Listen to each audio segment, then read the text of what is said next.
But there's something very important to be aware of when choosing your niche, and that is audience size. And I learned this with my music channel. I went ahead and created almost 270 videos on my music channel. And this has resulted in around 15,000 subscribers. Whereas on my tech channel, I've only created around 70 videos, and this has resulted in around 7,000 subscribers.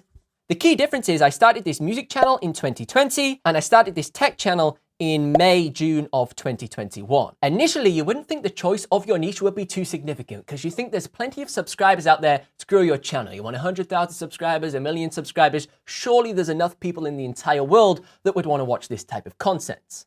But the harsh reality is the audience you may be trying to target may not be large enough for you to even get 100,000 subscribers, and it's coming to terms with this determining factor. But it doesn't mean that you couldn't potentially make a very profitable YouTube channel by creating a business around the small amount of traffic you could achieve. Because the truth is, there's millions and millions of people that want to look at the latest iPhone every single year, but there's probably only a couple thousand people that want to watch a review on this guitar pedal. And this is reflected for me personally in the numbers. In October, my tech channel almost brought in 500,000 views in a single month, whereas my music channel with far more content only brought in 100,000 views. So that data there proves no matter how great the content is you're creating, you need to be mentally aware of the cap of the people you may be able to reach. And my music channel is proof of this. I create equally as high content as on my tech channel, but I've niched down onto this particular brand called Boss, and more specifically, their little red loop pedals. And they have about 5-6 different loop pedals in this particular range. And collectively, that entire range for Boss has sold around 1 million units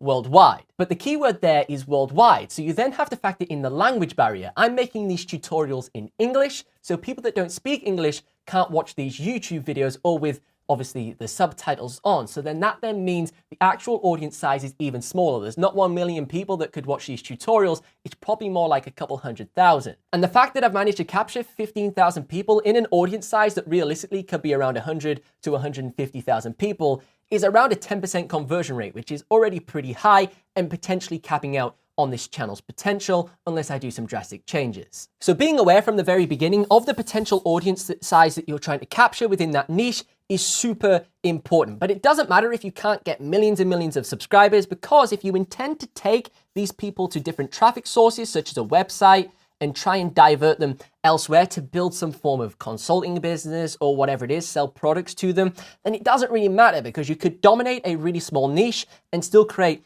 quite a good YouTube business. And sometimes it's virtually impossible for a brand new YouTuber to try and compete in the larger spaces. For example, my tech channel, I never anticipated that to be as successful as it was due to how saturated and competitive that space is. But because I just know so much about the platform, I managed to find a way to position that content so it did work correctly. But if it wasn't for starting my music channel first and running that for about a year, I wouldn't have stood a chance at doing a successful tech channel.